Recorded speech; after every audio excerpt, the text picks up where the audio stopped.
Magandang araw kaibigan! Tuloy po kayo sa Felicidad's Channel. Sa mga kwento ng buhay at pag-ibig na hinalukay sa natatagong baul ni Felicidad. Pero bago po tayo magpatuloy, huwag niyo pong kalilimutan na i-like ang video, i-subscribe ang channel, at i-click ang notification bell para lagi kayong updated sa mga parating pa na upload.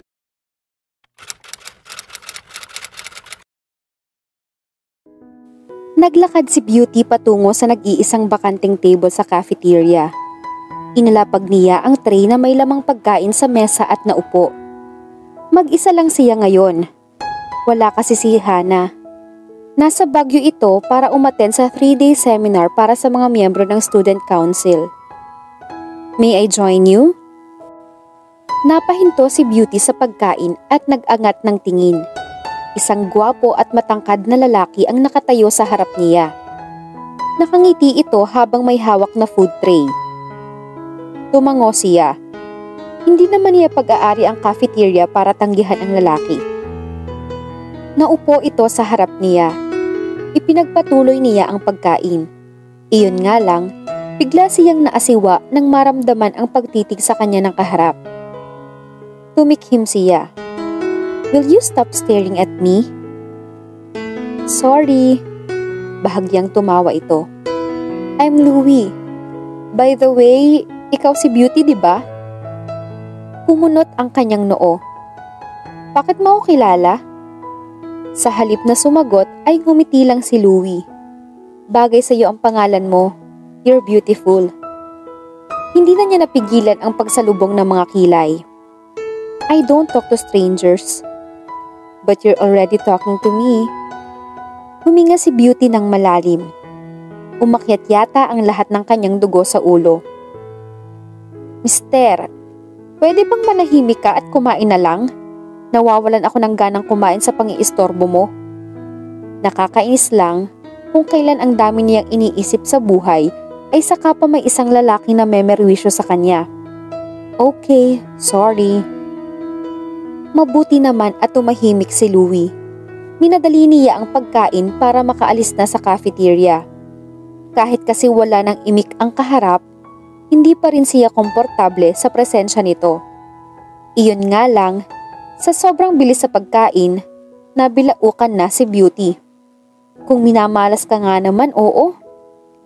Tubig! Mabilis siyang inabutan ng tubig ng kaharap. Wala na siyang nagawa kundi abutin iyon at inumin. Okay ka na? Nag-aalalang tanong ni Louie. Tumango lang siya at ipinatong ang baso sa mesa. Nanlaki ang mga mata niya nang mapagtantong hindi sa kanya ang inuming iyon. Binalingan niya ang lalaki. Sa'yo to? Tukoy niya sa basong ininuman. Nakangiting tumango si Louie. Bakit? May problema ba? Siyempre may problema. Bakit hindi itong inumin ko binigay mo sa akin? Nanggagalaiting tanong niya. Bakit? Naniniwala ka ba sa indirect kissing? Tanong nito, nakataas ang isang sulok ng labi. Huminga si Beauty ng malalim para kalmahin ang sarili. Mabilis niyang kinuha ang bag at tumayo. Saan ka pupunta? Hindi ka pa tapos kumain. Matalim na tiningnan lang niya si Louie bago tumalikod palabas ng cafeteria. Buwisit na lalaki. Kung hindi pa siya nakapagpigil ay nasabuyan na niya ito ng tubig. Beauty! Naiinis na nilingon ni Beauty ang may-ari ng boses na tumawag sa kanya. It was Louie. Again, ang mayabang na lalaking nanggulo sa kanyang lunch kanina. Naglalakad siya sa hallway ng campus nang biglang nagpakita sa kanya ang lalaki. Hindi niya ito pinansin at baliwalang ipinagpatuloy lang ang paglalakad. Subalit sinundan siya ni Louie. At ang walang hiya, isinisigaw pa ang kanyang pangalan. Ano bang kailangan mo sa akin, ha? Inis na tanong niya. He smiled widely, exposing his perfect set of teeth. I just want us to be friends. Nagsalubong ang kanyang mga kilay. Hindi ako nakikipagkaibigan sa mga hindi ko kilala. Umangat ang sulok ng labi ni Louie. "Eh di, magpapakilala ako sa'yo. Kasama na pati buong autobiography ko." "Hindi ako interesado." Mataray na sikmat niya. "At isa pa, Mister, may boyfriend na ako. Kaya lumayo-layo ka sa'kin." Inarapan niya si Louie saka tumalikod at muling naglakad. Siguro dati, kung hindi pa nakikilala si Ivan, matutuwa pa si Beauty sa nagpapapansin na lalaki sa kanya. "Boyfriend? May boyfriend ka pala?" Ngayon ay sinabayan na siya ni Louie sa paglalakad. "Nasaan? Wala naman ako nakikita." Nagpipigil na binalingan ni Beauty ang lalaki. "Obviously, wala siya rito. Hindi kasi siya dito nag-aaral." Nilagay nito ang dalawang kamay sa bulsa ng slacks. "Sigurado kang may boyfriend ka? Baka sinasabi mo lang yan para itaboy mo ako." Muling umakyat ang dugo niya sa ulo. "Ang kulit mo rin ah. May boyfriend nga ako. Ivan Villamor ang pangalan niya." Kumuyom ang kanyang kamay. Binabawi na niya ang nasabi kanina. Kahit wala siyang nobyo ngayon, hindi niya papansinin ang antipatikong lalaking ito. Tumango-tango si Louie. "Alright, sabi mo eh." Muli itong ngumiti at sumulyap sa kanya. "Pero, pwede na kitang maging kaibigan?" Muli niyang inirapan ang lalaki. "Hindi nga pwede. Ang kulit mo. Magagalit ang boyfriend ko." He chuckled. "Magagalit? I don't think so. Wala naman siya rito eh." Natahimik bigla si Beauty. Nakadama siya ng munting kurot sa dibdib. Lintik talaga ang lalaking ito. Kinakalimutan nga muna niya ang problema nila ni Ivan. Ipinapaalala pa talaga nito na wala ang presensya ng nobyo. Bumuntong hininga siya at hinarap ito. "Tumigil ka na, mister. Ayokong makipagkaibigan sa'yo." Naghibit balikat si Louie. "Kung ayaw mo talaga makipagkaibigan sa akin, ihahatid na lang kita pauwi sa bahay nyo." Nagsalubong ang mga kilay niya. "Anong ihahatid? No way!" Binilisan ni Beauty ang paglalakad. Sinasabi na nga ba at may plano laban sa kanya si Louie? Hindi ito lalapit sa kanya at makikipagkaibigan na lang ng basta-basta. "Lumayo ka sa akin, tatawag ako ng pulis." Ang lakas ng loob na mag-alok na ihatid siya. Baka kung ano ang gawin nitong masama sa kanya. Humabol sa kanya si Louie. "Bakit ka tatawag ng pulis? Wala naman akong gagawing masama sa'yo." "You're stalking me. Anong malay ko kung gusto mo akong kidnapin?"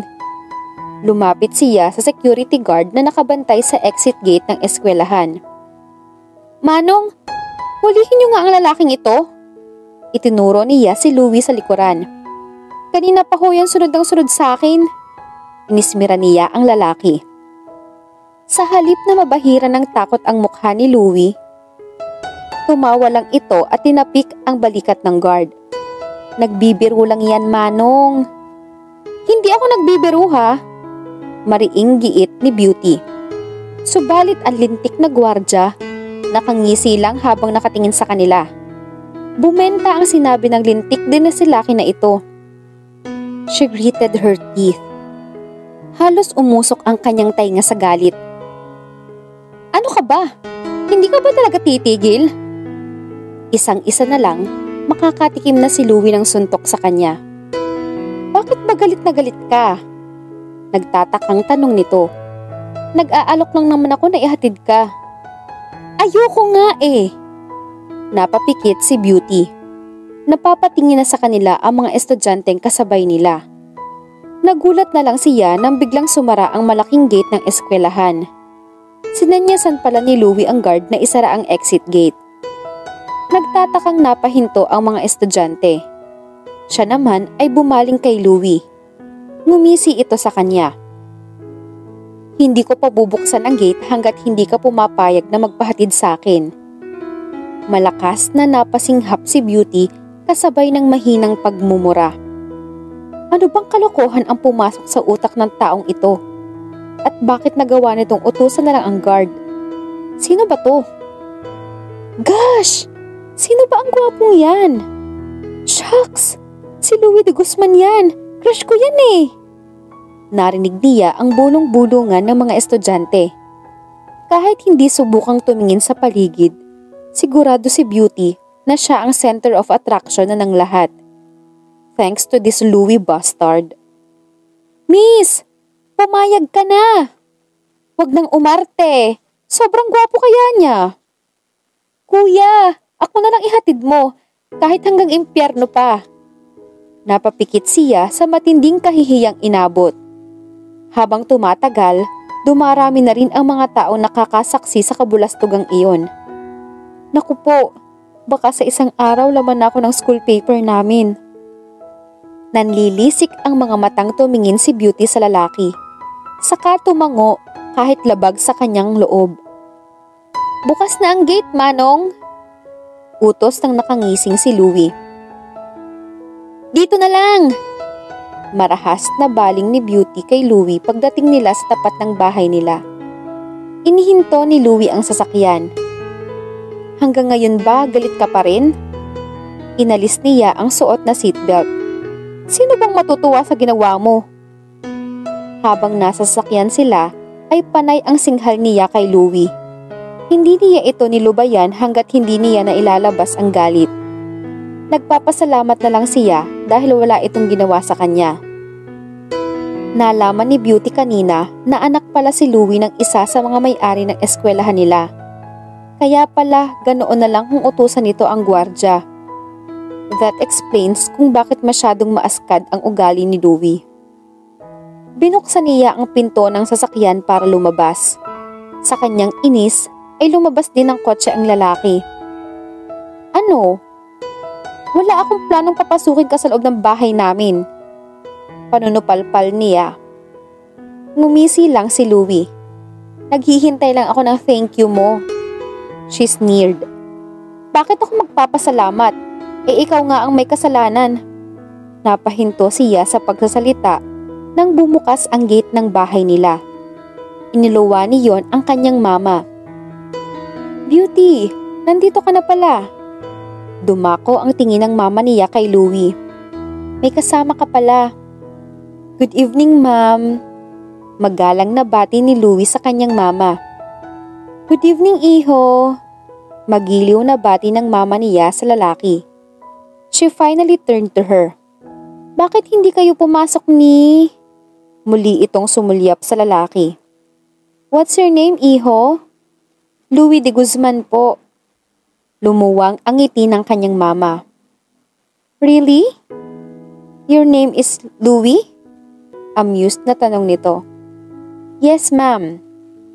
Nagsalubong ang mga kilay ni Beauty sa magiliw na pakikitungo ng ina kay Louie. At ang lalaking ito, nagmukhang maamong tupa bigla.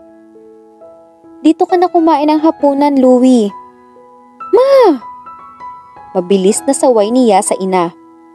Inihatid lang niya ako rito. Hindi siya pwedeng mag-dinner dito. Kumunot ang noo ng mama niya.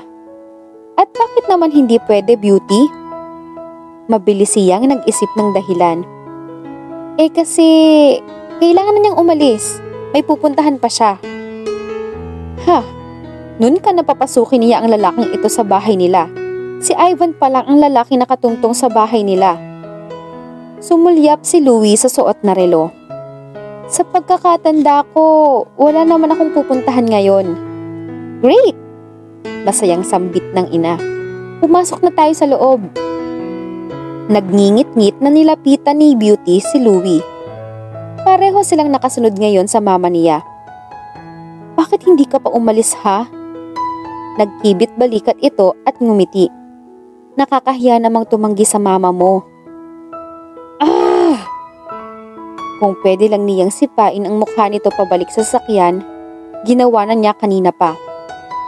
Beauty, may problema ba? Bumaling sa kanya ang mama niya. Umiling siya at pilit na ngumiti. Wala, ma. Pagdating sa hapagkainan ay walang imik na naupo si Beauty. Nagngingit-ngit ang kalooban. Lalo pa at kung todo sa pag-aasikaso ang kanyang mama sa buwisita nila. Magkaharap sila ni Louie sa hapagkainan habang ang mama niya ang nasa kanyang tabi. Silang mag-ina lang ang magkasama sa bahay. Solong anak lang kasi siya. Hindi nila kasama ang papa niya ngayon dahil may kasalukuyang proyekto sa Singapore. Senior engineer sa isang construction company ang kanyang papa. Ang mama naman niya ay isang professor. At dahil mag-isang anak lang, na ibibigay ng mga magulang ang kanyang luho sa buhay. Napag-aral nga siya ng mga ito sa isang eksklusibong universidad. Matanong ko lang, iho, anong relasyon mo sa anak ko? Marahas na sumulyap siya sa ina. Manaman! Ngumiti lang si Louie. Magkaibigan lang po kami. Napaawang ang mga labi ni Beauty sa magkahalong gulat at inis. Anong magkaibigan ang sinasabi ng lalaking to? Tumawa ang kanyang mama. Sigurado ka bang kaibigan lang, iho? Baka may balak kang manligaw sa anak ko. Napapikit siya sa kaprangkahan ng ina.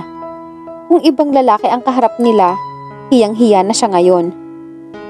Alam ko pong may nobyo ngayon si Beauty at nire-respeto ko yon. Pinagtaasan ni Beauty ng isang kilay si Louie. Sa wakas, may nasabi rin itong tama. Ngumiti ang mama niya. You know what, iho? Gusto kita. Para sa anak ko. Tumawa ito. Sayang nga lang at may boyfriend na siya ngayon. Bumaling si Beauty sa ina.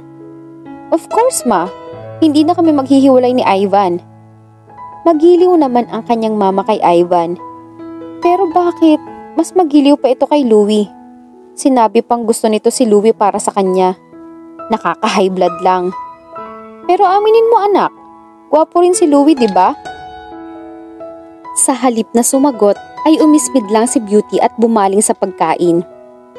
Akmang kukunin niya ang serving bowl ng chop suey nang maunahan siya ni Louie. Pinandilatan niya ito. Naun ako. Pilit niyang kinuha ang bowl. Bakit yung pinag-aagawan niyang chop suey? Tanong ng mama niya. Beauty, ikaw ang magparaya. Bisita natin si Louie at kaibigan mo naman siya. Matalim na tiningnan lang niya si Louie. Fine, sayo na yan. Binitiwan niya ang serving bowl. Pasimple niyang sinilip ang paa ng lalaki sa ilalim ng mesa. Pagkatapos ay sinipa at tinapakan. Aray! May problema ba, iho? Nagtatakang tumingin ang mama niya sa nakangiwing mukha ng lalaki. Wala po, sagot ni Louie. Nakagat yata ako ng langgam. Pinagtaasan niya ng isang kilay ang lalaki nang sumulyap sa kanya. Buti nga sayo. Pumayag nga si Louie sa request ng kanyang pinsang si Ivan. Pero, makakatagal kaya siya? Gayong galit na galit naman sa kanya si Beauty? Magkasundo kaya silang dalawa? Gayong sa simula pa lamang ay ayaw na sa kanya ng dalaga. Abangan natin sa susunod na kabanata.